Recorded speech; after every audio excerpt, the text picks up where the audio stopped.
देखो, धीरे धीरे अभ्यास बढ़ाइए।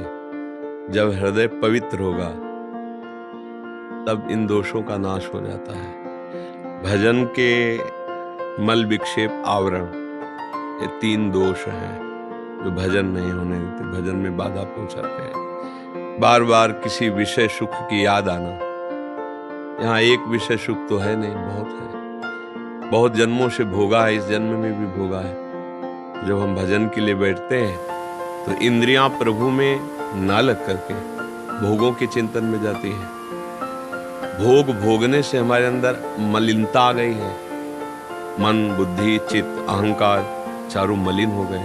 तो जब निर्मल, परम पवित्र, महामंगल प्रदान करने वाले नाम में हम लगना चाहते हैं तो इनमें अरुचि होती है। मलिनता के कारण इनमें अरुचि होती है। अब हम प्रयास अगर अपना बराबर करते रहे तो नाम हमारे पापों को नष्ट करके और पाप की प्रवृत्ति को नष्ट करके तमोगुण रजोगुण का समन करके शतोगुण में, फिर शतोगुण से भी ऊपर त्रिगुणातीत अवस्था प्रदान कर देगा, जिसे भगवत प्राप्ति कहते हैं। पर हम नियम पूर्वक बहुत काल तक आदर सहित भजन करते रहे, उसको छोड़े ना। ये छोटी मोटी बातें, छोटे मोटे चिंतन, ये सब भस्म हो जाएंगे। भगवान नाम में अपार सामर्थ्य है। अगर ये सोचे कि हमारा मन नहीं लगता, हमारी रुचि नहीं होती, तो जो नाम जप कर रहे हैं क्या उसका भी फल मिलेगा? फल वैसे ही मिलेगा। भाव को भाव अनख आलसहु, नाम जपत मंगल दिश दसहु। दशों दिशाओं में उसका मंगल नहीं हो सकता जिसके मुख में नाम चल रहा है। भले मन लगे न लगे, भले तमोगुणी स्वभाव हो, रजोगुणी स्वभाव को, नाम को कोई लेना देना नहीं। जैसे कोई प्यार से हमें अमृत पिला दे या जबरदस्ती या हम श्रद्धा से पी लें, तीनों में एक ही काम करेगा, वो अमर कर देगा। कोई छल से जहर पिला दे, जबरदस्ती पिला दे या हम प्यार से पी लें, वो तीनों काम बराबर करेगा कि मारेगा मारेगा। उसका प्रभाव है मारना, उसका प्रभाव है अमर करना। तो नाम का प्रभाव है तारना। चाहे जबरदस्ती कोई नाम जपवावे, प्यार से जप लो या किसी की प्रेरणा से जप लो, भाव को भाव अनखा, वो तुम्हें तार ही देगा, क्योंकि उसका प्रभाव है। उसका प्रभाव, नाम अपना प्रभाव नहीं छोड़ता। इसलिए खूब नाम जप कीजिए और थोड़ा भोजन में सुधार कीजिए। पवित्र भोजन पाइए।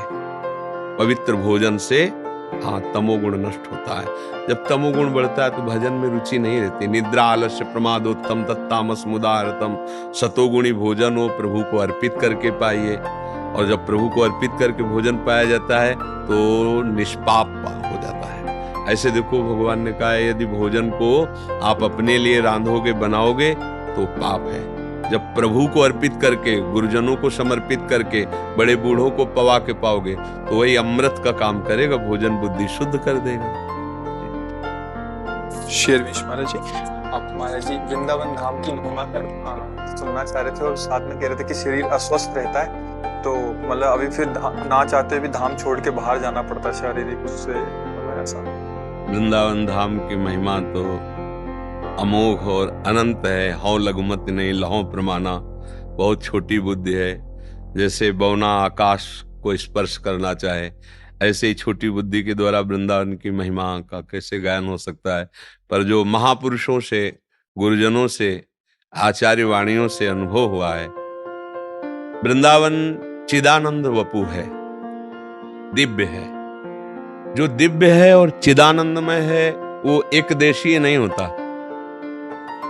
वो सर्वत्र होता है। जैसे भगवान चिदानंद है, दिव्य है, ब्रह्म दिव्य है, चिदानंद है, तो एक देशी नहीं होता, वो सर्वदेशी होता है। अब उस चिदानंद वृंदावन का हमें परिचय नहीं है, तो प्रगट वृंदावन में इस रज का प्रभाव है कि अगर यहां शरीर छूट जाए तो उसको चिदानंद वृंदावन में प्रवेश मिल जाता है। इसी वृंदावन के प्रभाव से ये रेणु पर मरिबो मंगल आए। महापुरुषों ने कहा कि यदि हरि भी बाहर मिलते हो वृंदावन के बाहर, तो जिसे प्रियालाल की प्राप्ति इसी जन्म में करनी है, और अब समझ में आ रहा है कि जीवन का पता नहीं कब विश्राम हो जाए, तो वृंदावन फिर नहीं छोड़ना चाहिए। रेमन वृंदा विपिन निहार, विपिन राज सीमा के बाहर, हरिहु को न निहार। यद्यपि मिले कोटि चिंतामणि, तऊ न हाथ पसार। जय श्री भट्ट धूलि धूसर तन, यह आशा उर्धार। रे मन वृंदा विपिन निहार। वृंदा विपिन के बाहर हरि खड़े हो तो श्री भट्ट देवाचार्य जी कह रहे, कदम बाहर वृंदावन के मत पहुंचाना, क्योंकि प्रेम बपू श्री हरि वृंदावन की सीमा के अंतर्गत मिलेंगे। और वृंदावन सीमा के बाहर ऐश्वर्य संपन्न भगवान है, और वृंदावन में हमारे प्रेमी नंदनंदन है।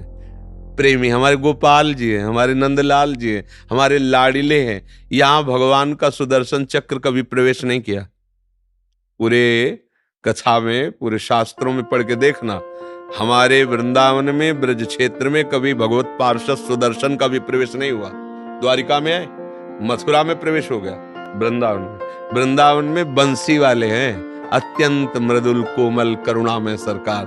बाहर होते हुए भगवान का स्वरूप महामहिम, मथुरा पहुंचे चतुर्भुज दिव्य अस्त्रधारी भगवान।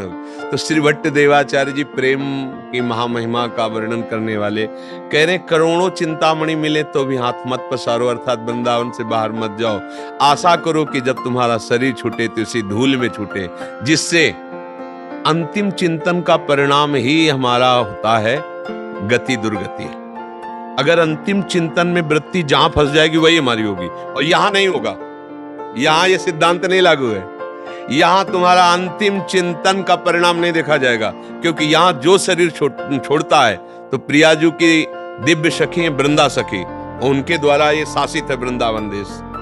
वृंदा सखी यहाँ की अधिष्ठात्री देवी है, और राधा नाम उसके कान में सुनाती है आके, तो किशोरी जी की कृपा से उसको परम पद की प्राप्ति होती है। जैसे काशी में कोई शरीर छोड़े तो महादेव जी उसे तारक मंत्र देते हैं, ऐसे ये निज महल है, ये वृंदा सखी द्वारा सेवित है। इस रज में शरीर छोड़ने वाले को राधा नाम सुनाया जाता है। यहाँ डाल डाल पात पात में वायु वायु में राधा राधा राधा उच्चारण हो रहा है, दिव्य है ना।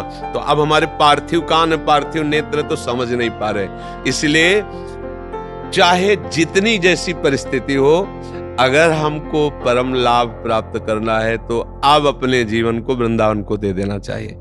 अब जो हुआ सो हुआ, जन कल्याण, मंगल, उपदेश, शिष्य मंगल सब, अब तो बस जाना है हमको, प्रभु के पास जाना है। तो अब आना जाना मिटाना है तो आना जाना मिटा दीजिए। वृंदावन धाम आना जाना मिटा देगा, आना जाना मिटा दीजिए। विपिन राज सीमा के बाहर नियम ले लीजिए, खंड खंड हो जाए तन, अंग अंग सत्टूक। वृंदावन ने छाड़ियो, छाड़ी वो है बड़ी चूक। प्रियालाल गलबैया दिए यहाँ, अंतिम समय आ गए तो बात बन जाएगी।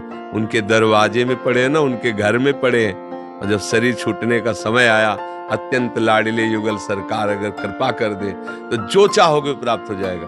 ब्रह्म में स्थिति मोक्ष, यहाँ तो मारा घूम रहा है। घर घर भटकत मुक्ति बावरी, कमलहि को बतरावे। जो पे वृंदावन धन भावे, जो पे वृंदावन रस भावे।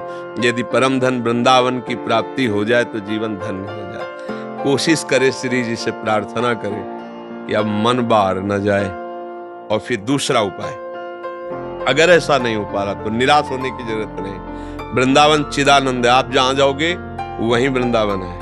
कहां? हमारे उर वृंदावन हो। अगर हृदय में वृंदावन को विराजमान कर लिया, पर उसमें आपकी पकड़ होगी और इसमें वृंदावन की पकड़ होगी, ये अंतर हो गया। इधर आप बेपरवाह है, वृंदावन पकड़ेगा। वृंदावनी प्रभाव सुन अपनो ही गुण देत, जैसे बालक मलिन को मात गोद भर लेत। यहां वृंदावन का, वहां हमें पकड़ना है कि हमारा वृंदावन का चिंतन न छूटे। अगर ना छूटा तो आप वृंदावन को प्राप्त हो, चाहे जहां शरीर छूटे। देखो भाई जी महाराज, पूज्य राधा बाबा, गीता वाटिका गोरखपुर, वही सब लीलाएं संपूर्ण हुई, पर प्रियालाल के चिंतन में डूबे हुए और आए यहाँ वृंदावन में। ये भाई जी भी हैं, राधा बाबा भी हैं, यही है, यही की उपासना की, यही हमारी श्री जी की सेवा में है। जब भाव देश में देखो तो सेवा में विराजमान है, तो यही विराजमान है। जितने आचार्य, जितने सिद्ध महापुरुष है, सब लाडली जी की सेवा में है। वो कहीं गए थोड़ी, यही है। शरीर पार्थिव छूट गया, दिव्य चिदानंद सेवा वपुषे, वो सेवा में लगे हुए हैं। माँ जी कुछ भक्तों ने आपके श्रीमुख से नाम चाहा है माँ। हम तो राधा वल्लभ श्री हरिवंश राधा राधा जपते हैं। आप लोगों को जो गुरु प्रदत्त नाम हो वो जपिए और जो नाम प्रिय हो वो जपिए।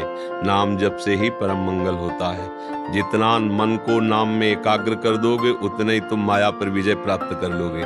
बाहरी बातों से माया पर विजय प्राप्त नहीं किया जाता।